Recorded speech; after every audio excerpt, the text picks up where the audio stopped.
madalla jama'a masu sauraron mu a daidai wannan lokaci assalamu alaikum wa rahmatullahi wa barakatuh. Barkanmu da kuma kasance da ku a cikin wannan shiri na musamman wanda muka tanada muku a wannan dare. Kamar da masu muka aladanta a duk lokacin da wani abu ya musamman ya faru ko kuma muka samu wani bako na musamman a wannan jiha tamu ta Sokoto, muka tanada muku shiri na musamman domin sanar da ku halin da ake ciki a wannan jiha tamu ta musamman.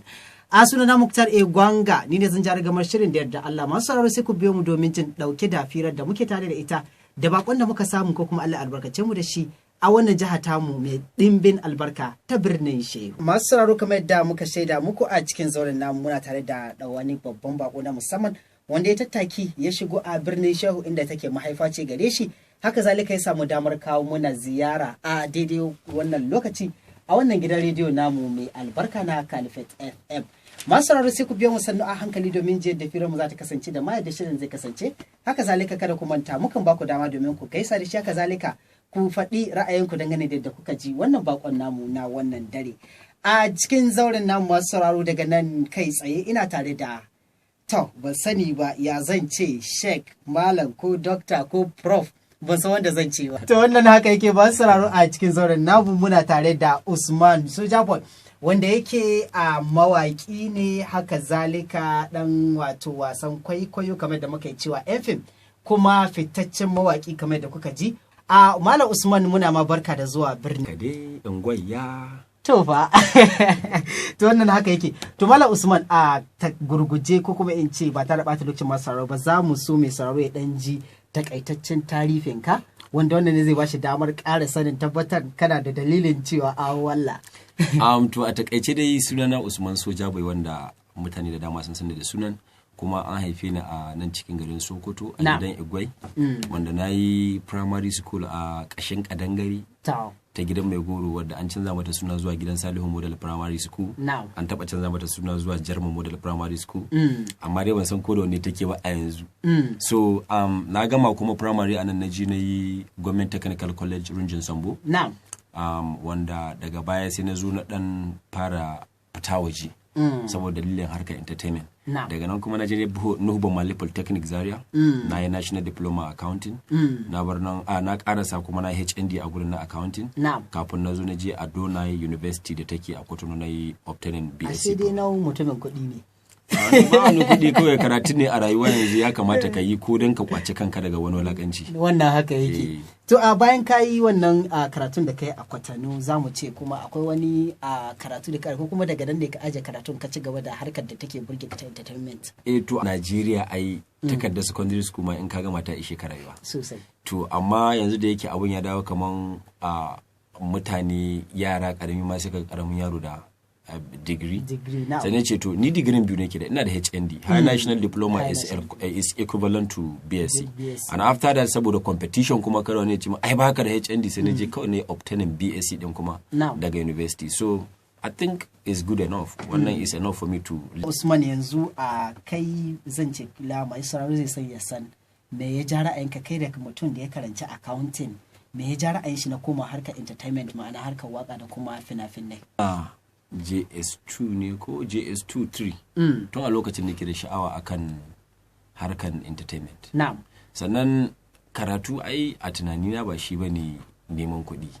Saboda idan masu karatu ne ya kamata su fi kowa kuɗi to ya kamata a ce duk wani professor da yake Najeriya mai kuɗi ne. Gaskiya ne. Amma sai ka duba ga mafi yawancin masu kuɗin na duniya ma ba na Najeriya ba ko Afirka. Mafi yawancin masu kuɗin na duniya ma daga baya suke samun karatu bacin sun nemo kuɗin. Sosai. Yawa so karatu dai kamar yadda na gaya maka na yi ne saboda in kwaci kaina daga gurin wasu wulakanci da zai iya faruwa da kai a rayuwa. And then kuma neman kuɗi shi ake baji ba gani sai ranar da Allah ya sa aka samu abin da ake so. Okay. Shi zan ce a gurguje ko kuma in tafi kai tsaye shi wannan a harkar entertainment inda kake maganin kana yi kaga misali na mutum entertainment magana akan harkar wake-wake da fina-finai da dai abin da ya danganci wannan. Kenan kai a ta bangaren ka matsayin sana'a ne ka ɗauke shi inda zaka dinga samun kuɗaɗen da zaka yi lalura da su ko kuma a kawai ra'ayi ne irin naka na kana son abun kawai kashe. A rayuwa duk abin da kake baya baka kuɗi ka bar shi. Na'am. So sana'a ce a farko ra'ayi ne. Ka gane a farko kawai abin yana burge ni. To amma daga baya bacin na zo ina kokarin in yi abin a matsayin sana'ar sai na gano cewa akwai hanyoyi daban-daban waɗanda za ka bi ka samu kuɗi ta wannan harkar. To yanzu ma an waye gari a duniya bana tunanin akwai wani abin da ke kawo kuɗi da entertainment. To. Mana to akwai wani yanzu duk garin nan akwai wani da za a ce gashi yana wani abu kai tsaye ya samu kuɗi kamar dan bal. To kuma fa. Ko mawaki. Kawai san mawakan namu matsalar mu wakar ce har yanzu bata kai inda ya kamata ta kai ba. Shi yasa ba a cika samun kuɗi a waƙoƙin mu ba. Amma mawaki wanda ya amsa sunan shi da mawaki. Ai mai kuɗi ne. To Amala Usman magana akan fita kasashen waje inda tun daga farko ka fara cewa ka je Kwatano gurin karatu. Kamar za mu ce a takaice misali zai sai san irin wato yadda ka ji rayuwa a kasar waje a matsayinka na wanda yake dan Najeriya dan jihar Sokoto dan can kusa ga kashin kadangare ko? Gidan mai goro to ya kaga yanayin rayuwa gidan Egwai kenan. To a wuri na farko ni gaskiya asali ma ni gidan makawai ma don matafiya ne.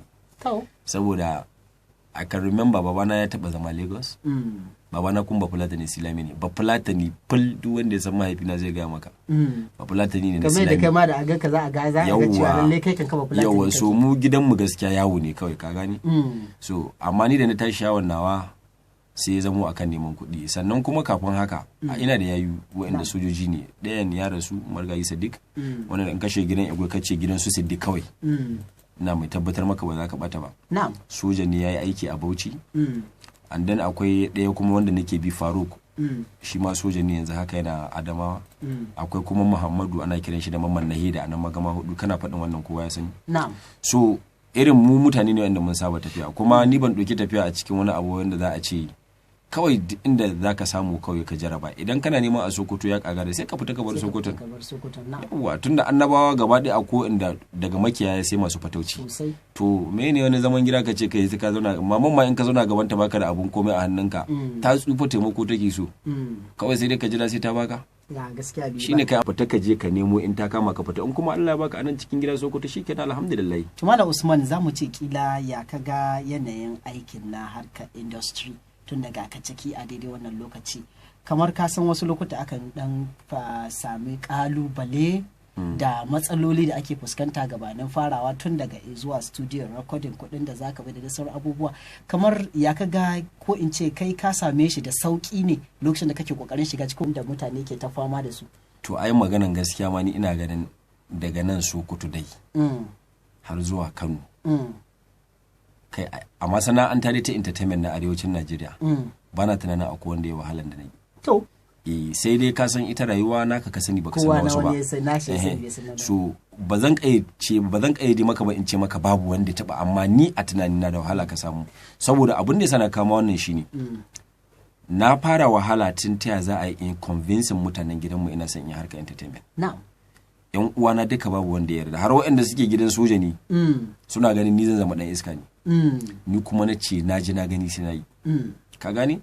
Sannan tun da na fara harkar nan wahala nake yi tun 2005 da na fara neman harkar nan wahala nake a kanta ban samu ribar ta ba sai 2020.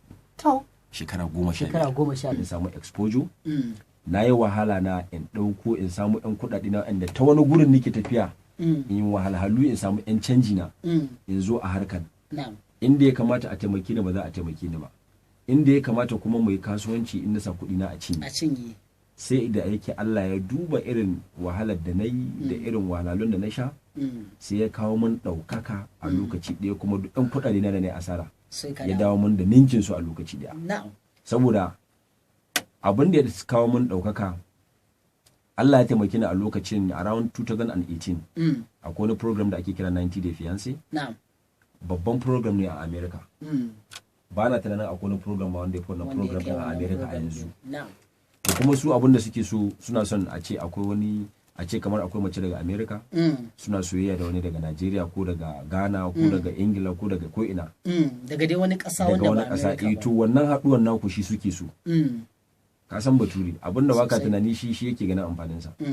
To muka zo ni na san da abin da ina kallon abin tun da dadewa. Na zo na yi applying da wayana lokacin da na yi applying number na ita ce ta 270 da wani abu. Cikin applicant saboda abin duk duniya ne. Amma ina ga maka cikin mutum 270 da wani abu na an ɗauki mutum 12 kuma ina cikin waɗannan mutum 12 ne. Ban san kowa ba babu wanda ya ɗore mun gindi babu wanda ya mun hanya kawai researching na yi na samu ya abin yake although sorry akwai wanda ya gaya mun yadda ya linkin na up yadda ya link ya hada ne da wani daga cikin waɗanda suke NTLC din sannan apply so da nazo ana nan kuma Allah ya taimake ni aka zo aka fara program din nan cikin mutanen nan 12 babu wanda ya suna a duk wannan program din. Program din ya zo number 1 a America ko in ce a duniya, ba zan ce a duniya ba kai tsaye amma dai a America sai da dawo program wanda ya fi kowane fice. Kai kuma ka zo number 1 a cikin program din, kuma ni na dawo number 1 wanda ya fi kowa fice. Nan Snoop Dogg yake kallo, nan Michael Rapaport na Prison Break yake kallo, nan Chrissy Teigen matan John Legend take kallo, nan John Legend yake kallo, nan Steve Harvey yake kallo, nan Miley Cyrus take kallo. Ma'ana dai gaba ɗaya dukkan taurarin ƙasa duniya waɗanda ake ji da su sun kalli wannan program ɗin, kuma ni suke kallo kuma ni suke magana akai. Wanda bacin mun yi program ɗin mun gama, ka san bature especially in ka da mace baturiya Alhaji zaka wahala. In dai ka san abin da kake nema ka ci gaba da hakuri, in ka same shi to maybe sai ka yi gaba, amma za ka wahala. Ita tana gani kamar ita ce ta taimake ni kuma na sani na taimake ta, saboda na farko da aka yi program din ni kaɗai ne wanda ya waka a program din, sannan wannan wakan ita ta ja ra'ayin Chris Brown, wannan wakan ita ta ja ra'ayin turawa da dama. Na ɗora wannan wakan akan YouTube channel ɗina, a wata 4 ta samu mutum miliyan 1 da suka kalla.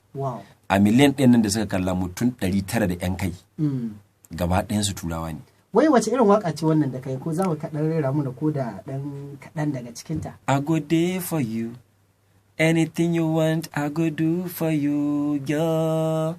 Baby I go pray for you, me and you go there till eternity, girl. In na canka daidai waka ta I love you kenan. Wakan I love you. Wow. So kuma shekaran jiya ba daɗewa BBC sun yi analysis. In ka je BBC Hausa akan page ɗinsu za ka gani waka ita ta zo ta 4 a arewacin Najeriya. Hamisu Breaker number 1, Umar M Sharif na 2, wani yaro wanda ake kira ya waka wata ta Sambisa shine na 3, dan Usman Sojaboy na 4, sai DJ AB na 5, sai Abdul Diwan, sai Kairat, su Rarara da waye da sauransu. So kaji yanda abun yake, so kuma duk akan wannan abun ne. So yau an waye gari da ni da Lisa ba ma tare.